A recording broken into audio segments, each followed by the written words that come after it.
오늘의 사건 반장입니다. 여중생이 여고생을 폭행하고 성매매까지 강요했다는 제보가 들어왔습니다. 가해 여중생은 과거 소셜미디어에 흉기난동 예고글을 올리기도 했습니다. 유명 먹방 유튜버 찌양을 협박한 의혹을 받는 유튜버들에 대해서 유튜브가 수익화 중지 조치를 내렸습니다. 검찰이 수사에 착수한 가운데 일부 유튜버들은 찌양에게 사과했습니다. 택배기사에게 욕설과 협박을 들었다는 제보가 들어왔습니다. 택배기사가 위탁 장소에 택배를 놓지 않아서 벌어진 일이었는데 피해자는 불안감에 시달리고 있습니다. 뾰로롱! 안녕하십니까? 자, 오늘도 드릴 말씀이 많아서요. 쓸데없는 얘기 않고 바로 시작하도록 하죠. 좋습니다. 진실 추적자 사건 반장 시작합니다. 트럼프 전 미국 대통령 총격 사건 다들 보셨죠? 지난 3월 15일 무려 넉 달 전 이걸 정확히 예언했던 한 미국 목사의 증언 영상이 지금 미국 현지에서 화제입니다. 일단 보시죠. I saw Trump rising up, and then I saw an attempt on his life. This bullet flew by his ear, and it came so close to his head that it busted his eardrum. And I saw he fell to his knees during this time frame. 자, 지금 보신 이 영상 무려 3월 15일, 지난 3월 15일 업로드가 된 겁니다.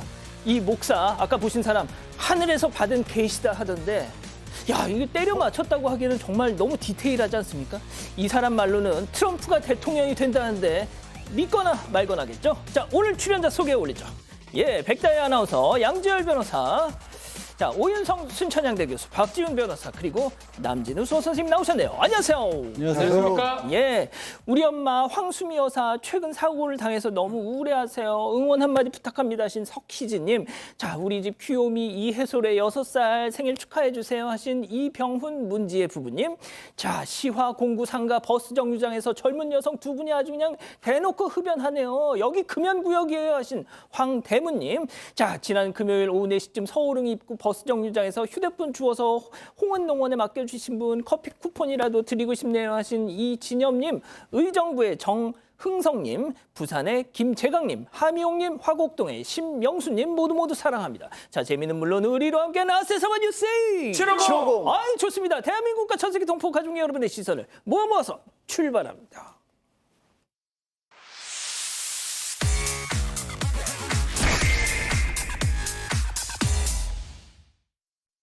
첫 번째 가보죠. 봉선화 연정 현철 별세입니다. 제목 그대로입니다. 어젯밤 전해진 안타까운 소식, 잠깐 노래 한 소절부터 듣고 가시죠.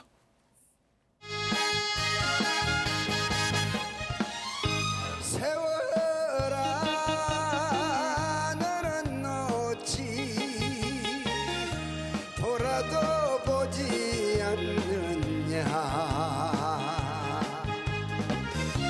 나를 속인 사람보다 네가 더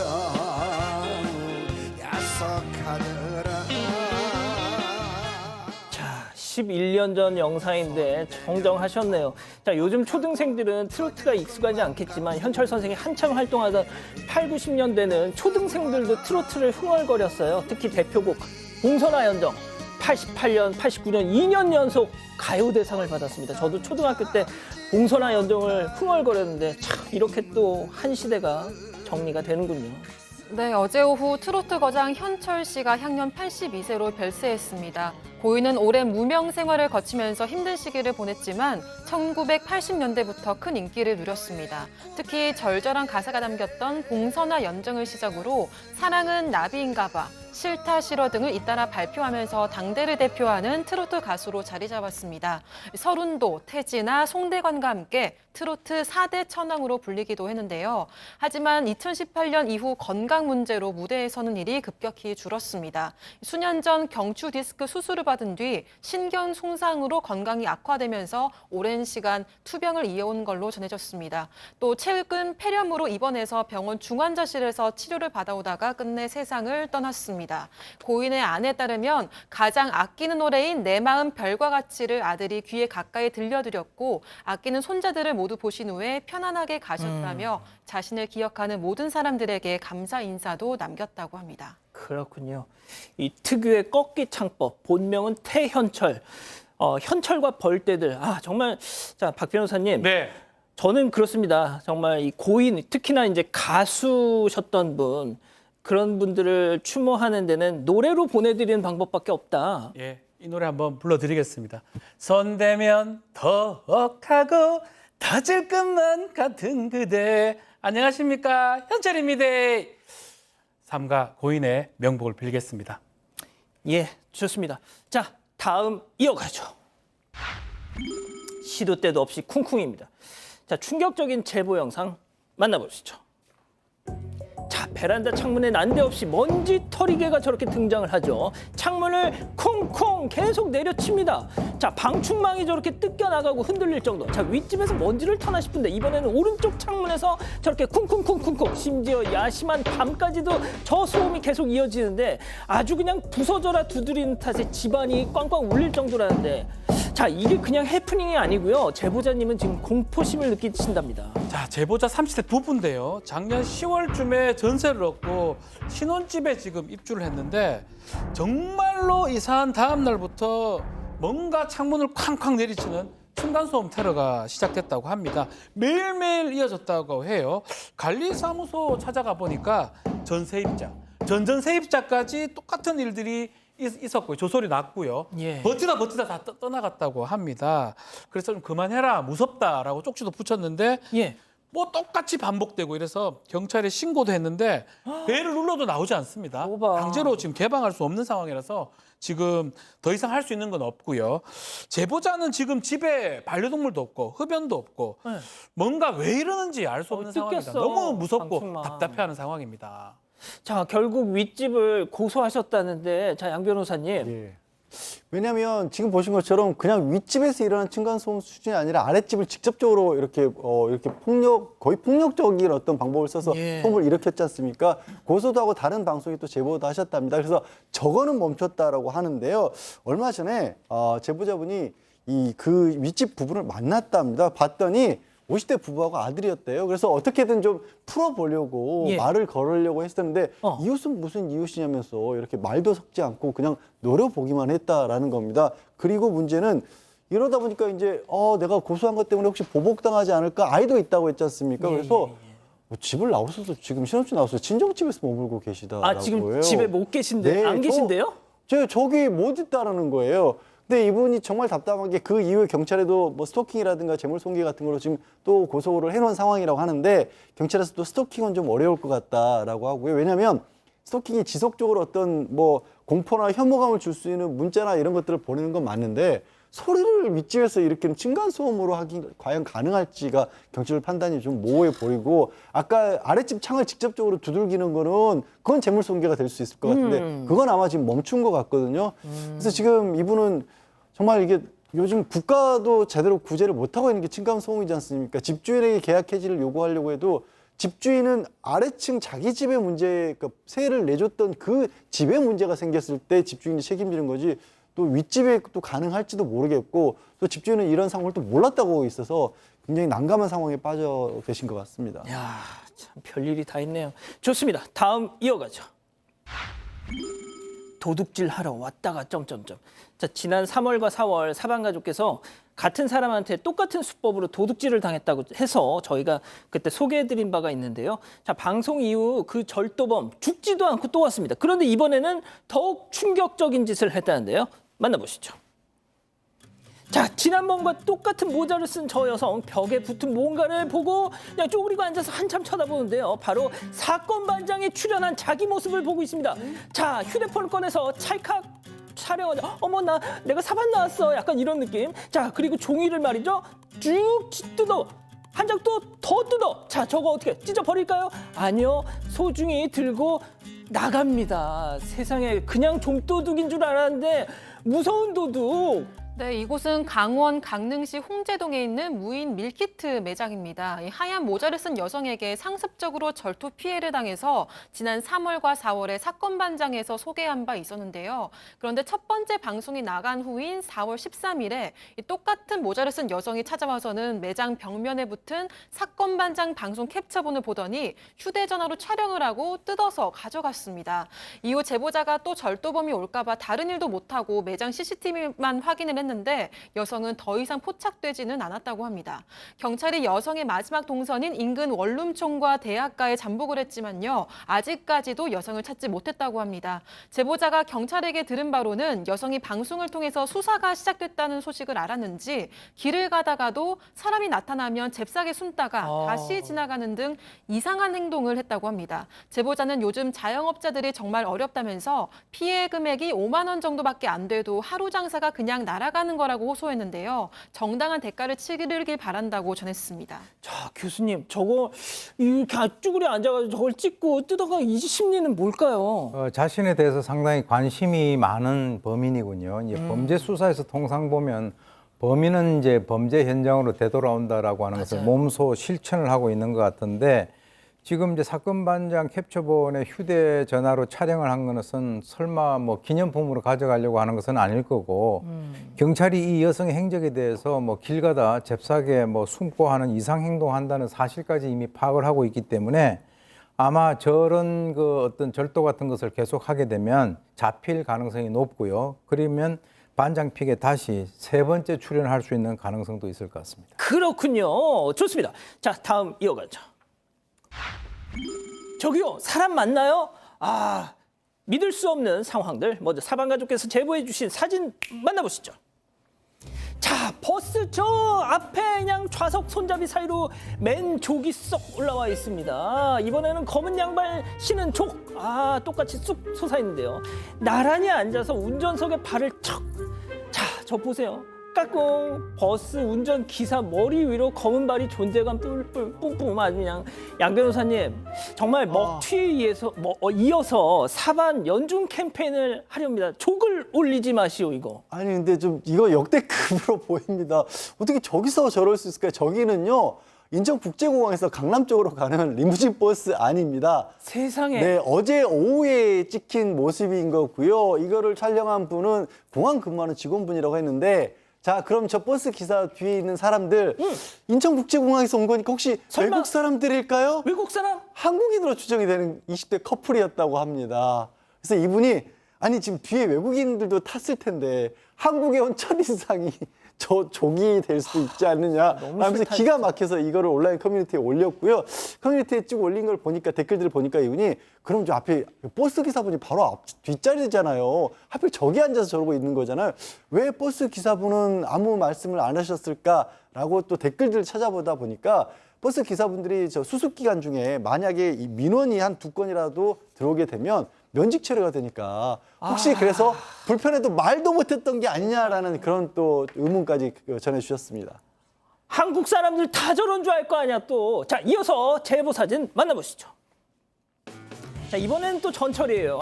뭐 보신 대로입니다. 예, 그냥 누웠어요. 그냥 벌러덩. 자, 신발은 바닥에 저렇게 가지런히 다리를 그렇게 또 이렇게 올리고 누워 가방을 베개 삼아서. 자, 그 옆에는 지금 잠깐 지나갔는데요. 타고 온 걸로 추정되는 자전거가 저렇게 딱 보입니다. 알만한 양반이 지금 뭐 하는 겁니까, 지금 교수님? 저게 이제 뭐 국적을 제가 뭐 굳이 들먹이고 싶지는 않지만 이 한국인이 남을 의식을 하지 않는 이 뻔뻔함이 이제 도를 넘고 있는 것 같습니다. 제가 이제 뭐 얼마 전에도 이 동물과 인간의 한계가 점점 무너지고 있다라고 말씀을 드렸는데 요즘에 개들도요 눈치가 있어서 저런 행동을 하지 않거든요. 그래서 지하철 관리 그 단속 요원들에게 연락을 해서 적극적으로 이제 뭔가 단속을 할 수 있도록 해야 되는데 왜 그러냐면 저게 7월 14일 일요일 날 오전 5시 40분에 수도권 지하철 경춘선 첫 차입니다. 그래서 그 많은 사람들이 있는데 저렇게 되니까 이 제보자가 가서 여기서 이러시면 안 됩니다라고 얘기를 했음에도 불구하고 한번 쓱 보더니 그냥 잤다는 거죠. 그러니까 네가 뭔데라고 하는 그런 것 같은데 그러니까 주위에 다른 사람들이 있어도 전혀 본인은 그걸 갖다가 생각을 하지 않는데 말로서 해서 교정이 되지 않으면 다음 단계는 단속을 해야 된다. 왜 그러냐면 저걸 그냥 놔두잖아요. 저런 생각을 갖고 있는 사람들이 동기부여가 됩니다. 아, 저렇게 해도 괜찮구나. 반드시 거기에 대한 대가를 지불해야 될 것으로. 알겠습니다. 자, 다음 마지막 사연으로 가보죠. 딸 상견례에 가고 싶어요. 자, 집단지성의 판단을 받아보고 싶으시답니다. 네, 딸 결혼식을 앞두고 전 남편과 갈등이 생겼다는 50대 여성의 사연입니다. 사연자는 20대에 결혼해서 아들과 딸을 낳았는데요. 일찍 이혼을 하고 20년 넘게 홀로 해외에서 살고 있습니다. 사연자는 아이들의 학교 졸업식도 매번 참석을 했고요. 아이들도 방학을 맞으면 사연자가 사는 곳에 와서 함께 여행도 다니면서 잘 지냈다고 합니다. 이혼을 했더라도 한국에 있는 아이들과 늘 소통을 하면서 지내온 건데요. 그런데 아이들이 자라서 아들이 결혼하게 됐을 때 전 남편과 친가의 반대로 혼주석에는 사연자 대신 아들의 작은 어머니가 앉았다고 합니다. 결국 결혼식을 식장 구석에서 볼 수밖에 없었다고 하는데요. 사연자가 서러운 건 물론이고 아들도 엄마에게 미안한 마음에 평생 한이 됐다고 말할 정도였다고 합니다. 그러다가 최근에는 딸이 결혼을 준비하게 됐습니다. 이번에는 딸이 혼주석에 어머니를 앉히겠다고 강하게 요구를 해서 사연자가 앉기로 했는데요. 그런데 전 남편이 혼주석은 그렇다 쳐도 상견례는 함께하기 싫다면서 다른 쪽으로 반기를 들고 나섰다고 합니다. 사연자 입장에서는 전 남편도 사연자도 재혼하지 않은 상태고 또 사돈도 가정 상황을 알고 있기 때문에 전혀 문제될 게 없어 보인다고 합니다. 걱정하는 딸에게는 엄마가 해결하겠다고 답했지만 지난 몇 주 동안 남편에게 온갖 연락을 다 시도해도 전혀 답을 들을 수 없었다고 합니다. 사연자는 상견례와 혼주석 모두 참석을 하고 싶지만 괜한 욕심으로 딸에게 혹시 상처를 주게 되는 건 아닐까 걱정된다고 하는데요.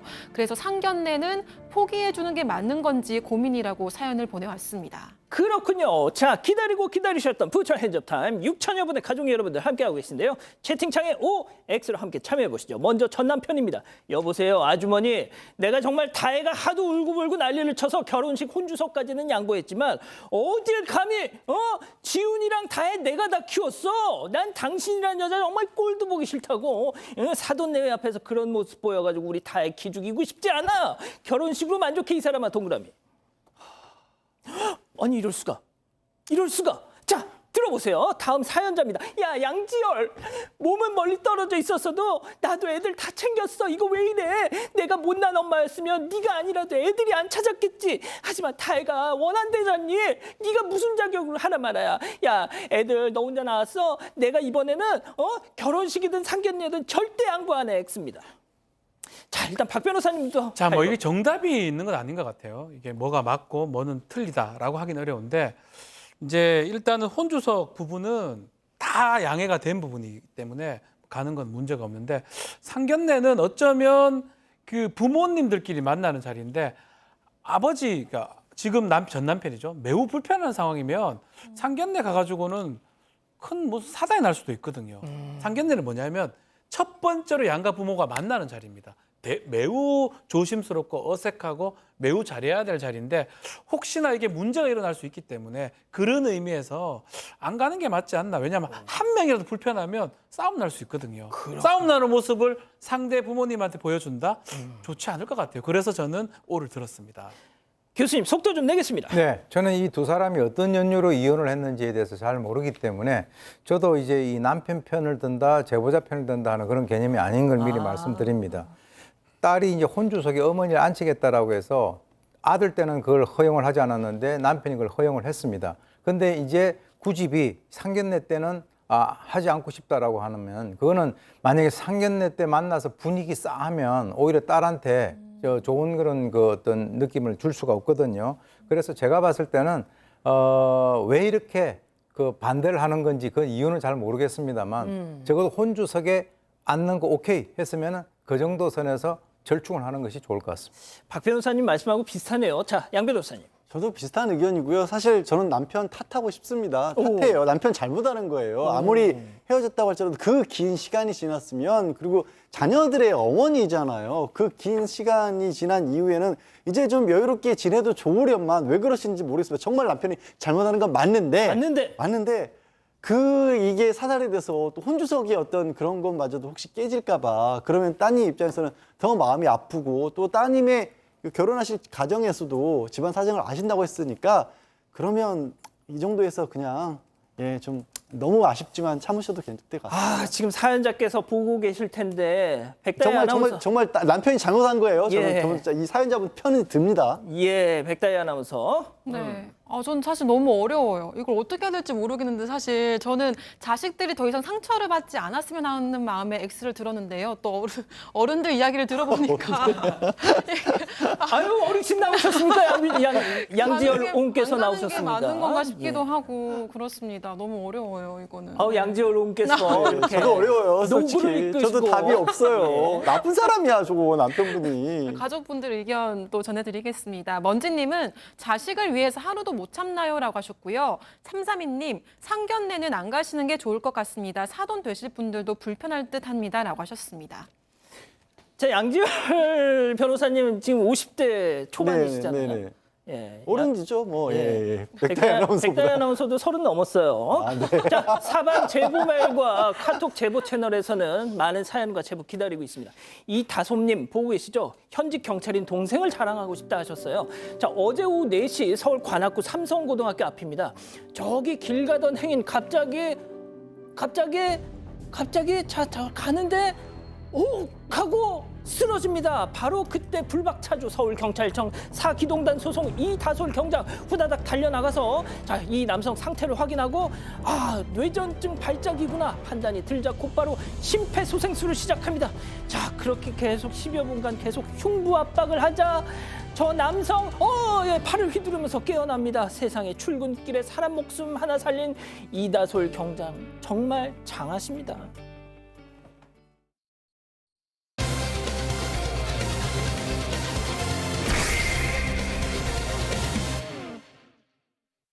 여중생이 여고생을 폭행하고 성매매까지 강요했다는 제보가 들어왔습니다. 가해 여중생은 과거 소셜미디어에 흉기난동 예고글을 올리기도 했습니다. 사건의 내막을 파헤쳐봅니다. 자, 이 정말 충격적인 제보가 또 들어왔습니다. 설명을 해주시죠. 네, 제보자에 따르면 고등학교 1학년인 여동생은 최근 힘든 시기를 겪으면서 부모님과 다투는 일이 잦아졌다고 합니다. 그러다가 집까지 나가게 됐는데 이때 피해자가 이 문제 가해자를 만나게 됐습니다. 가해자는 중학교 3학년 여학생인데요. 피해자를 위로하는 척하면서 전북 익산으로 바람을 쐬러 가자고 꼬드겼다고 합니다. 그러다가 지난 7월 9일 수중에 돈이 떨어지니까 가해 여중생은 피해자에게 성매매를 해서 돈을 벌라고 협박하기 시작했습니다. 피해자의 나이가 1살 더 많았지만 또래에 비해서 왜소한 체격이었고요. 반면 가해자는 과거 운동을 해서 키도 크고 체격이 다부진 편이었다고 합니다. 이래서 이 피해 여고생은 제대로 된 반항도 한번 할 수 없었던 겁니다. 자, 들으신 것처럼 운동을 한 가해자 중3이 고1짜리 언니를 협박해서 성매매를 강요했다는 겁니다. 자, 그런데 그 영상 촬영을 했습니다. 직접 보시죠. 내가 그 오빠랑 문자하게 해주면 5분 쓴다. 응? 내 5분?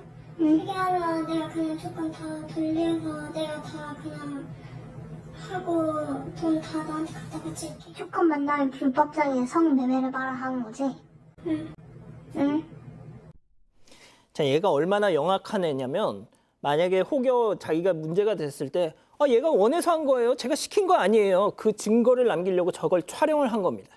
자, 하지만 뜻대로 되지 않자 더욱 충격적인 일을 벌였습니다. 그러니까 저렇게 영상을 피해자여서 고등학생이죠. 좀 말이 안 나오네. 기가 막혀서 피해 여고생이 찍고 나서 사실 말이 그렇지 이게 어떻게 성매매를 어떻게 하겠습니까? 그래서 도망을 치려고 했대요. 그런데 이 가해 여중생에게 뒷머리채를 잡히고 그때부터 새벽부터 폭행이 시작됐는데 이 폭행이 그냥 일반적인 구타 정도가 아니었고요. 저 숙박업소지 않습니까? 거기에 있는 일회용 면도칼로 눈썹을 밀었다라고 하고요. 자기가 양치질을 하고 나서 양치 거품이란 걸 뱉어서 그걸 또 먹게 만들었다라고 하고요. 거기서 그치지 않고 침을 뱉고 먹으라고 해서 못 먹으니까 그냥 뭐 한두 대 정도의 그런 때리는 게 아니라 정말 글자고도 구타를 했던 겁니다. 얼굴 보세요. 지금 눈썹 위에 주변에 이 상처가. 이미 뭐 폭행 흔적이 군데군데 다 있네요. 자, 그런데 이게 끝이 아니었습니다. 피해 여중생, 피해 여고생이죠. 자, 일단 제보자 얘기 직접 들어보시죠.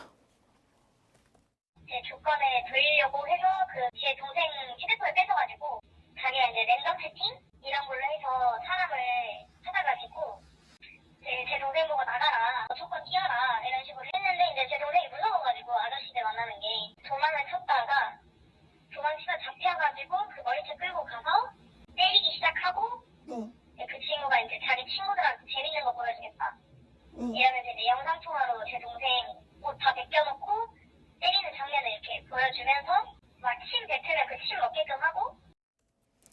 도대체 어떻게 잘하면 저렇게 잘할 저런 인간성을 갖게 되는 걸까요? 박 변호사님.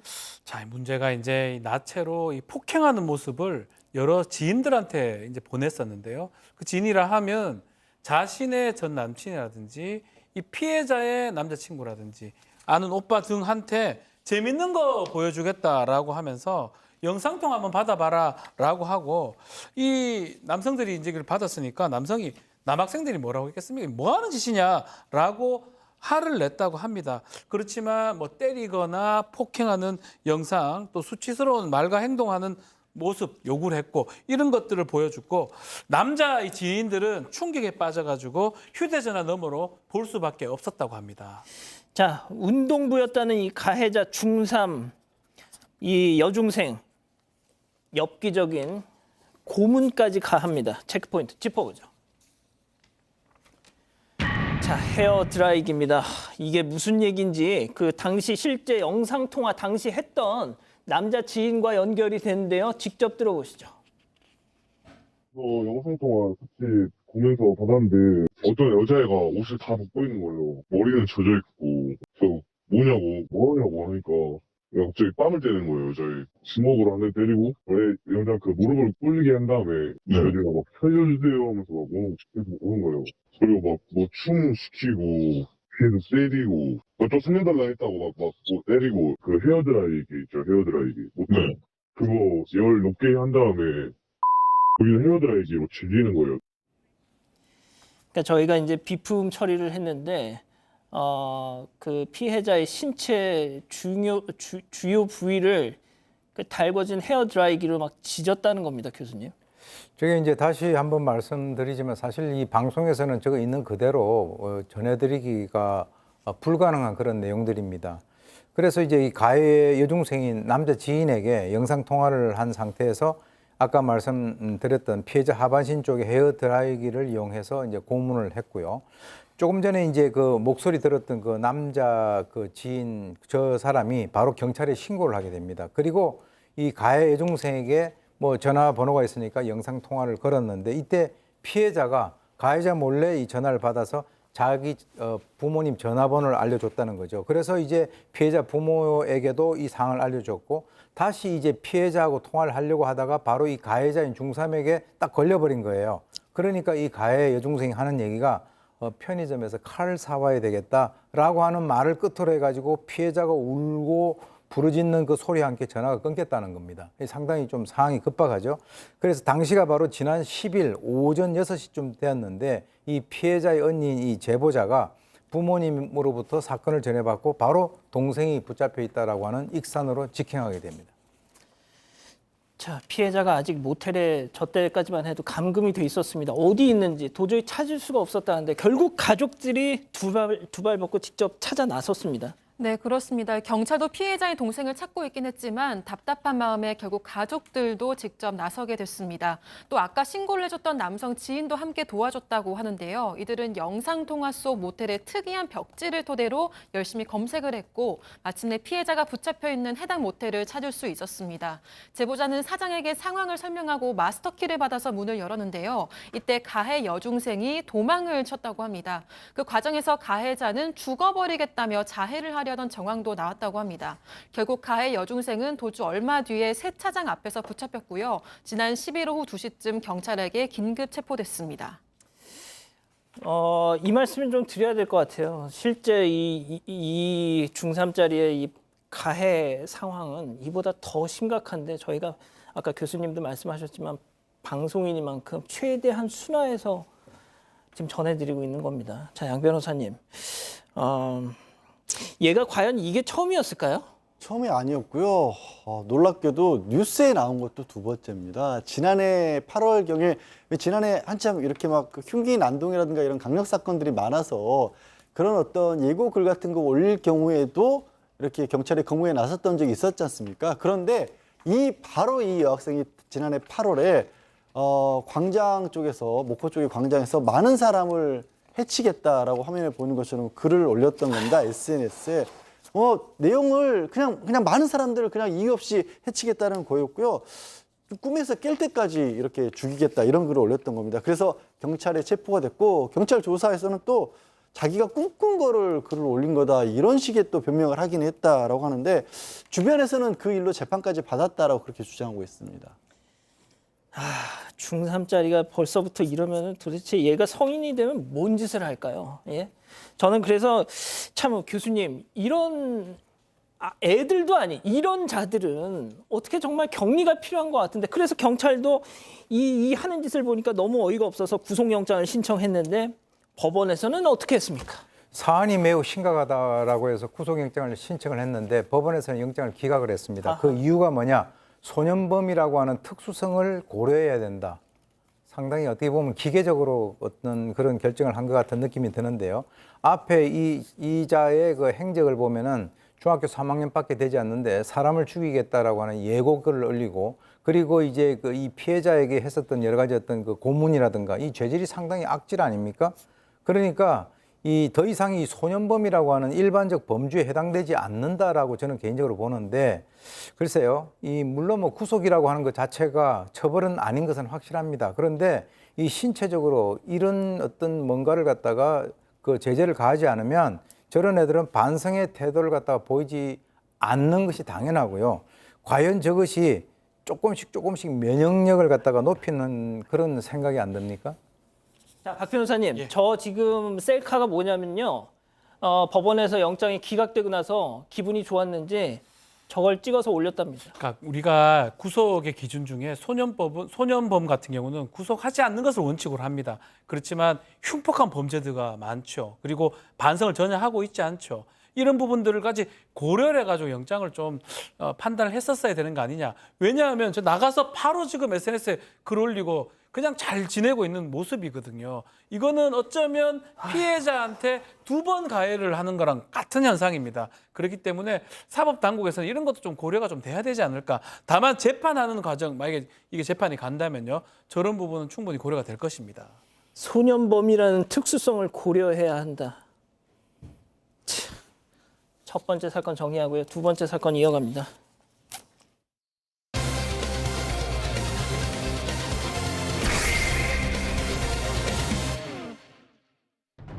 유명 먹방 유튜버 찌양을 협박한 의혹을 받는 유튜버들에 대해서 유튜브가 수익화 중지 조치를 내렸습니다.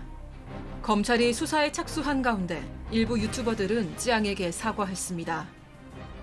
현재까지 상황을 짚어봅니다.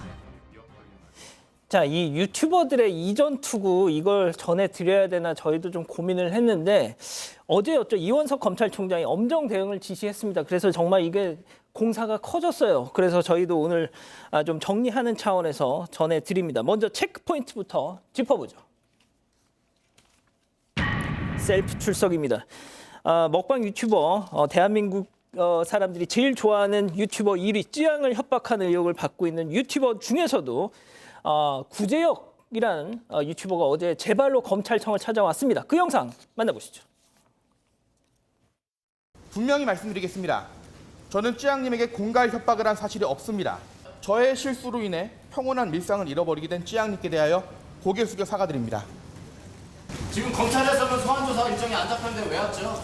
지금 변명하려고 왔나요? 먼저 저에게 리스크 관리를 대한 용역을 부탁한 것은 찌양님 측이었고 저는 이에 대해서 어쩔 수 없이 그 계약을 받아들였을 뿐입니다. 그 과정에서 5,500만 원이라는 금액이 산정하게 된 것입니다. 지금 얘기하는 거는 지금 물타기밖에 안 되는데 5,500만 원 언제 주실 거예요? 보라색 포함해서. 찌양님에 대한 5,500만 원은 찌양님에게 직접 전달을 하거나 찌양님께서 받기 원하지 않으신다면 공탁을 통해 진행을 하도록 하겠습니다. 자, 뭐 찌양은 뭐고 구재혁은 또 뭐냐. 그러니까 그냥 그렇게 생각하시면 될 것 같아요. 그냥 예명, 연예인들 예명처럼 그 채널 이름이 그렇습니다. 그래서 일단 이준희 씨라고 할게요. 왜 나왔어요, 근데? 조금 전에 본 남성이 이준희 씨가 쯔양을 협박했다는 혐의를 받고 있고 고발을 당했거든요. 그래서 본인 유튜브에서 내가 자진 출석하겠다, 나는 억울하다, 뭐 쯔양 씨를 협박한 적이 없다라고 얘기를 하고 어제 서울중앙지방검찰청에 자기 말로는 1년치의 모든 휴대전화 녹취 파일이 들어있는 그 휴대폰을 제출하겠다고 하면서 검찰에 출석을 한 겁니다. 그런데 검찰에서 소환을 안 했어요. 이현석 검찰총장이 엄정 수사를 지시를 한 건 맞는데 이제 사건 배당 단계입니다. 그렇죠. 그냥 누가 수사를 하게 될지도 모르는 상황이고 이걸 경찰이 할지 검찰이 할지도 모르는 상황이긴 한데 저는 뭐 과거에 뭐 정치적인 사건이라든가 굉장히 국가적으로 이슈가 크게 됐던 경우에 저렇게 나갔다가도 검찰에서 부르지도 않았는데 왜 왔느냐 이렇게 좀 면박 주는 경우를 봤는데 이 저렇게 왜 가는지 사실 솔직히 잘 이해가 안 가는 상황이긴 한데요. 일단 법적으로만 뭐 말씀을 드리자면 저렇게 갔다라는 게 아무런 의미가 있지는 않습니다. 이 찾아갔을 때 만약에 그 사람이 스스로 잘못을 인정하면서 찾아가면 그건 자수입니다. 그건 법적으로도 나중에 형벌에서 감경해줘요. 근데 자진출석이라고 하는 거는 그냥 정해진 것도 없어요. 자진출석도 나와라 그랬는데 자진출석한 것도 아니고 일정도 안 잡혔는데 그냥 간 거잖아요. 예. 그냥 저거는 그냥 검찰 입장에서는 왜 왔어? 이게 여기서 끝입니다. 자, 오 교수님, 그러니까 이거예요.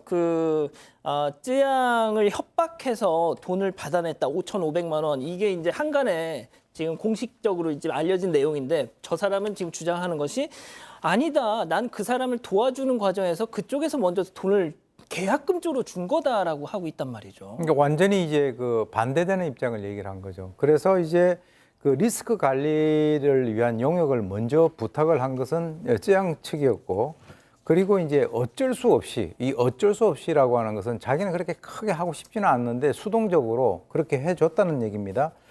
유튜브로서 마땅히 수행을 해야 할 광고 용역 계약이며 나는 현재 그걸 수행을 하고 있는 사람이다. 그래서 이번에 검찰 조사하면은 잘 뭐 모든 게 다 밝혀질 거다 이렇게 얘기를 하고 있는데 자신이 쯔양에 대한 폭로를 막으려 이중 스파이를 한 것이다. 이게 무슨 말인지 저도 잘 이해가 안 가는데 그래서 5,500만 원을 갖다 받았는데 그것은 바로 쯔양의 과거를 지켜주는 업무의 대가로서 받은 것이다. 그런데 현실적으로 이 해당 업무를 제대로 수행을 하지 못했기 때문에 5,500만 원을 반납하겠다. 이렇게 얘기하면서 마지막 이런 얘기를 했습니다.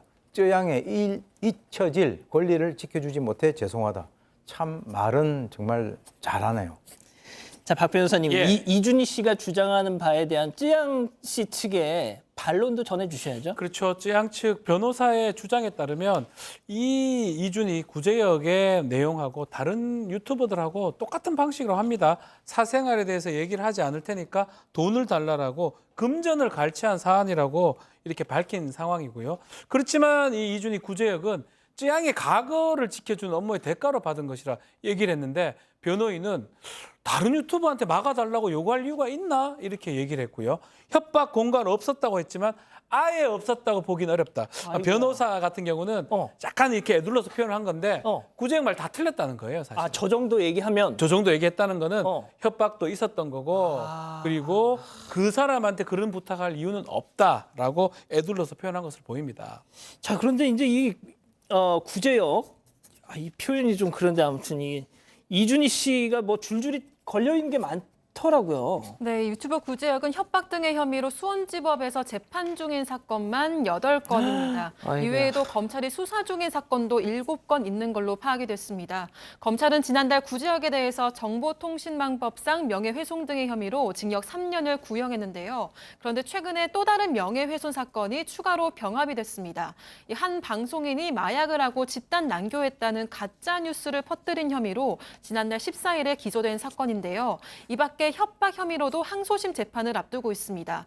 누군가 택배기사를 상대로 갑질했다는 제보를 받고 그 인물에게 당신 아들도 당당하지 못한 사람이더라. 다음 영상 기대하십시오라는 문자를 전송하는 등 협박한 혐의로 기소된 겁니다. 지난 4월 벌금 200만 원을 선고받고 항소한 뒤에 2심 재판을 앞두고 있는 겁니다. 자, 유튜브 코리아가요, 이번 논란에 연루된 몇몇 유튜버에 대해서 수익 중단 조치를 내렸습니다. 그러니까 조회수가 안만 나와도 돈을 안 주기로 그 돈줄을 끊어버린 거예요. 자, 그러자 이렇게 줄줄이 사과 행렬에 나섰다는 건데요. 영상 만나보시죠.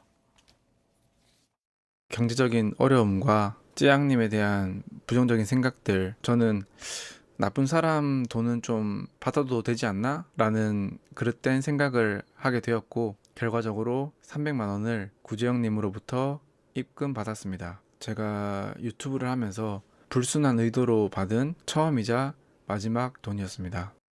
찌양님에 대한 아픈 사연과 전후 사정을 미리 알고 있었더라면 그렇게 장난조로 오해의 소지가 충분히 불러일으킬 만한 그런 통화를 하지 않았을 겁니다. 그저 모자란 생각과 가벼운 언행으로 찌양님께 상처를 드리게 된 점 다시 한번 진심으로 사과드립니다.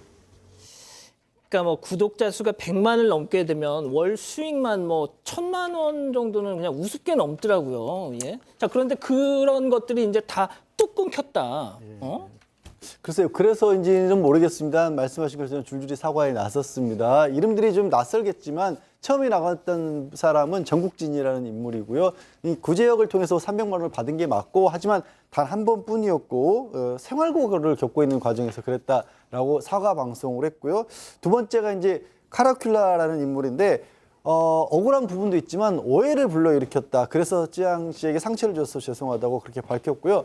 지금 찌양 씨 측에서는 앞선 좀 구제역 처음에 오늘 검찰청장에 부르지 않았는데 검찰청에 갔다는 인물하고 또 300만 원 받은 거에 인정한 정국진에 대해서는 고소를 했고 카라큘라에 대해서는 일단 지금 제외는 했답니다. 고소는 안 했지만 여전히 추가 고소 가능성을 배제를 하고 있지는 않다라고 합니다. 그리고 지금 현재 이렇게 잇따라 사과한 건 말씀드린 것처럼 검찰에서도 수사도 강경하게 하겠다고 하지 유튜브에서는 또 다 수익 창출 못하게 하겠다 이런 어떤 일이 벌어지다 보니까 좀 납작 엎드린다고 해야 될까요? 그런 모습을 보이고 있는 게 아닌가 싶습니다. 자, 오 교수님이 정리를 해주시죠. 검찰총장이 뭐가 됐든 엄정 대응을 지시한 만큼 이거 그냥 넘어가진 않을 것이고 워낙 또 지금 이 부글부글 하잖아요. 네, 지금 이제 그 누리꾼들도 상당히 부정적으로 이 얘기를 갖다가 하고 있는 그런 상황이고요. 그리고 이제 이 사이버 레카들이 그동안에 정의 구현이라고 하는 것을 그 전면에 내세우면서 결국은 이제 목적이 조회수를 갖다가 높이고 구독자를 늘려가지고 금전적 수익을 갖다가 높이려는 건데 지금 제가 봤을 때는요 벌금도 전혀 무서워하지 않는 거예요. 아까 말씀하신 대로 한 달에 1,000만 원씩 나오는데 벌금 100만 원 그건 낸다라고 보는 거죠. 그래서 제가 이번에 유튜브 코리아에서 이 해당되는 유튜버들에게 수익을 창출할 수 없도록 한 것은 참으로 전곡을 찔른 것이다. 예, 어떻게 보면요. 다른 뭐 법적인 처벌보다는 금융치료가 이 사람들한테 가장 무섭거든요. 그래서 만약에 이런 일들이 자꾸 벌어지게 된다면 그런 식으로 조치를 갖다가 해서 앞으로 정의를 내세우면서 뒤로 이런 행위를 하는 이 유튜버들에 대해서 뭔가 경종을 울려야 될 것으로 봅니다. 그렇군요. 예, 알겠습니다. 두 번째 이렇게 정리하고요. 세 번째 사건 이어갑니다.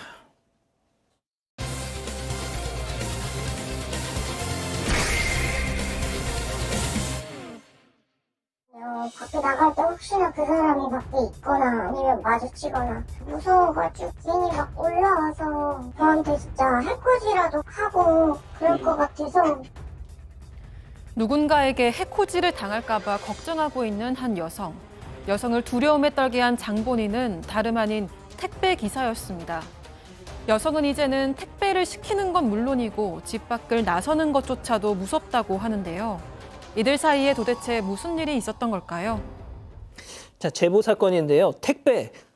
진짜 이 문자, 택배 이 도착했다는 문자 받으면 정말 기분 좋지 않습니까?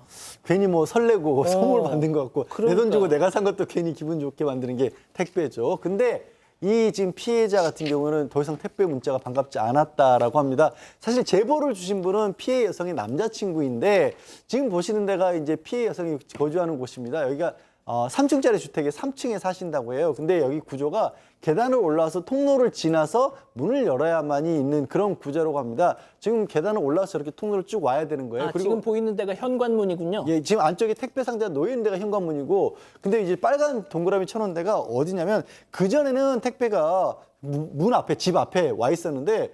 최근에 지난해 9월부터는 저기 빨간 동그라미 쳐놓은 데 있지 않습니까? 그 계단 위인데 그냥 거기 놓고 가더라는 겁니다. 문 앞이 아니고. 예, 문 앞이 아니고. 그러니까 저 집에 사는 여성 입장에서는 택배 왔다고 문자 왔는데 문 열어보면 없으니까 이게 어디 갔나 싶기도 하고, 그리고 또 보시다시피 저기 통로에 지붕이 없잖아요. 네네네. 비가 오거나 많이 습하거나 이럴 때는 택배가 그냥 비에 맞아 쏠딱 젖어서 어쩔 때는 안에 물건까지 젖어서 닦아서 써야 하는 그런 일이 반복됐다고 합니다. 자, 뭐 아시겠지만 배송 전에 여기 놓고 가주세요. 뭐 이런 게 할 수 있잖아요. 그런데 그걸 다 무시하고 저렇게 보신 것처럼 비가 오든 눈이 오든 통로에 툭 계단에 툭 놓고 갔다는 겁니다. 그래도 이때까지만 해도 저 피해 여성은 기사님도 3층까지 오시려면 얼마나 힘드시겠어 생각하고 정중히 문자를 남겼다는 겁니다. 네, 피해 여성은 택배가 훼손되니까 계단 위에 놓지 말고 문 앞으로 부탁한다고 정중하게 문자를 보냈다고 합니다. 하지만 택배 기사는 사과나 설명도 하지 않았다고 하는데요. 문자를 보낸 이후로도 여전히 택배를 계단 위나 통로에 놓고 갔다고 합니다. 참다 못한 피해 여성은 올해 1월 택배사 고객센터에 메일로 문의를 했습니다. 택배사에서는 시정 조치 요청했다고 답이 왔지만 6개월 동안 변한 건 없었다고 합니다. 그리고 여성은 지난주에 장난을 치는 건지 일부러 그러는 건지 진짜 화가 많이 난다며 한 번 더 고객센터에 문의를 했습니다. 택배사는 죄송하다면서 동일한 사례가 발생하지 않도록 교육을 강화하고 개선 조치했다고 답을 했다고 합니다. 자, 그렇게 해결이 됐으면 저희가 이걸 전해드리고 있지 않겠죠. 요즘 또 장마철 아닙니까? 계속 젖기 일쑤였다는 건데요. 그냥 포기해야 하나, 이런 찰나 택배 기사에게, 그 문제의 택배 기사에게 전화 한 통이 왔다는 겁니다. 체크포인트 짚어보죠. 쫓아가서 박살, 이게 무슨 얘기일까요? 택배 기사에게 걸려온 그 전화 통화 내용 직접 들어보시죠. 택배 다른 데다 놓는다고 게시판에 글 남겼지. 밑에 타고 안 놓고 자꾸 통화를 여시니까. 거기 문 앞에 놓을 때 거기서 다 비 들이치는데. 어쨌든 밑에 장소에 택배를 넣어주셔야 되는 게 맞는 거잖아요. 아니 그 몇 발자국 걸어가는 게 그렇게 힘들어? 야, 다음부터 너는 대문 안에 놓을 테니까 네가 들고 가. 대문 앞에 밑에 장소에. 됐어. 너 한 번만 더 전화해. 쫓아가서 아주 박살을 낼 테니까. 알았어? 그 오 교수님, 그 택배 기사와 이 피해 여성이 서로 뭐 안면이 친한 오빠 동생 사이 같은 거 아니잖아요. 전혀 아니죠. 전혀 아닌데, 글쎄 보통 뭐 택배 기사 저 사람이 이제 나이가 어떤지는 모르겠지만 나이하고 상관없이 일단 기본적으로 이제 고객하고 이 서비스하는 그런 입장 아니겠습니까? 그래서 그 이 피해성에 따르면 지난주 고객센터에 문의 메일을 보냈는데 딱 보내고 10분 뒤에 저렇게 전화가 온 거예요. 그러면서 저 누굽니다라고 하는 설명 없이 바로 그냥 택배 문 앞에 안 놓는다고 전화한 사람이 너야? 뭐 이런 식으로 이제 물었다는 거죠. 그러면서 이제 쭉 얘기를 하면서 반말 욕설에다가 나중에는 박살낸다는 얘기까지를 했다는 거죠. 이게 사실은 굉장히 좀 이제 문제가 되는 그런 부분인데, 그래서 이 협박을 이렇게 받으니까 어떤 짓을 할지도 모르니까 이 여성이 자기 남친에게 얘기를 했는데, 그래서 이제 더 이상 이 택배 기사가 우리 집으로 오는 걸 원치 않는다. 그래서 배송 중단을 요청을 했는데요. 예. 택배사 고객 그 센터에서는 한 얘기가 이거 택배 기사 그 교체하는 것은 불가능합니다. 이렇게 얘기를 갖다 했다 그래요. 그리고 아마 구역이 이렇게 정해져 있다 보니까. 구역이. 근데 뭐 저게 사실은 뭐 무슨 법으로 정해져 있는 것도 그렇죠. 아니잖아요.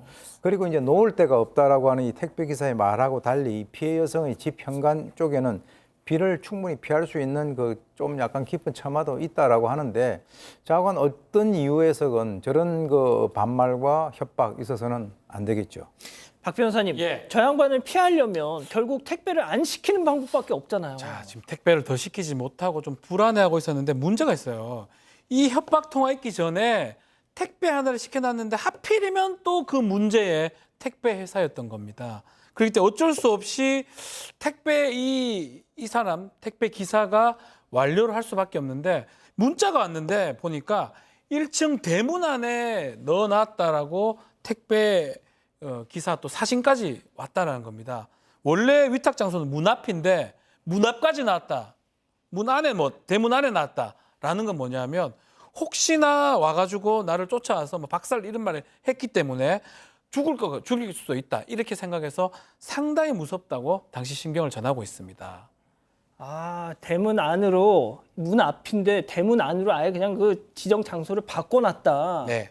기사 마음대로 말이죠. 그런 주장인 건데, 자, 근데 제가 이 말씀을 꼭 드리고 싶어요. 요즘같이 이렇게 장마철에 뭐 몇 층이 됐든 정말 뛰어다니면서 땀 뻘뻘 흘리시면서 얼마나 힘들게 배달해 주시는 기사님들 많이 계시잖아요. 그래서 일반화할 수는 없고 저희가 또 이 택배 기사님한테 어떤 사정이 있는 건지 또 얘기를 직접 들어봤습니다. 그 내용 들어보시죠. 택배를 그 3층에 항상 올려놓거든요. 그걸 꼭 자기 문 앞에 놔달라고 하시는 거고, 문 앞에서 몇 발자국 안 되거든요. 뭐 두세 발자국만 나면 되는데 그거를 꼭 문 앞에 놔달라고 자꾸 항의를 하시니까, 그러면 거기가 단독주택이기 때문에 3층까지 올라가게 되면 원래 주거 침입죄가 적용이 되는 거거든요. 지금까지 저는 그 편의를 봐준 거지요. 제가 봤을 때는 그거는 그냥 너무 무리한 요구다. 그거를 꼭 자기 문 앞에 갖다 달라고 하는 건 너무 강요하는 거다, 이거는. 자, 문 앞에 놔달라는 거는 무리한 요구다. 그러니까 이런 주장입니다. 요약을 드리자면 저 택배기사 주장은 원래 1층에 저 건물이니까 3층 건물이니까 1층에 놓으면 되는 건데 내가 굳이 3층까지 가져다 준 거고 그거를 이 자기 문 앞까지 현관문 앞까지 가져다 달라는 건 무리한 요구고 법대로 따지면은 이게 저 위까지 올라가면 주거 침입에 해당할 수도 있다라는 주장. 예, 그렇게 주장을 한 건데 이따가 말씀드리겠습니다. 근데 일단 그리고 이제 욕한 거는 이제 감정적으로 그냥 홧김에 사람 무시하는 것 같아서 욕한 거. 이거는 본인이 잘못했다고 또 인정을 했습니다. 다만 뭔가 좀 잘못 아시고 있는 것 같아요. 우리 제작진에서도 물어봤는데 저 택배 회사에 택배 인수 장소는 고객과 택배 회사 간의 계약이잖아요. 예. 계약이기 때문에 이 주문한 사람이 지정하는 곳에 가져다 놓는 게 맞는 거고요. 그리고 법적으로 따져봤을 때 저기가 특별히 건물에 뭐 이렇게 못 들어오게 잠금 장치가 있다거나 그런 걸 열고 올라간 게 아니라 주거 침입이 되게 어렵습니다. 근데 왜 이제 뭔가 좀 잘못 아신 것 같다라고 택배 회사 측에서도 그렇게 얘기를 하고 있습니다.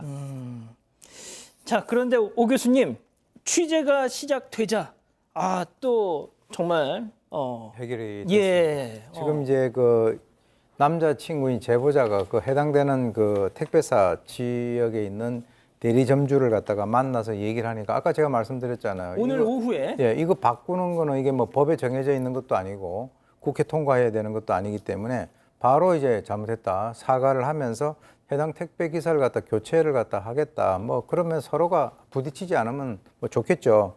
그런데 이제 사실 그 이전까지는 이 그 피해자 같은 경우는 이 사람에게 해코지를 당할까 봐 이사까지 고려를 하고 있었다라고 하는데요.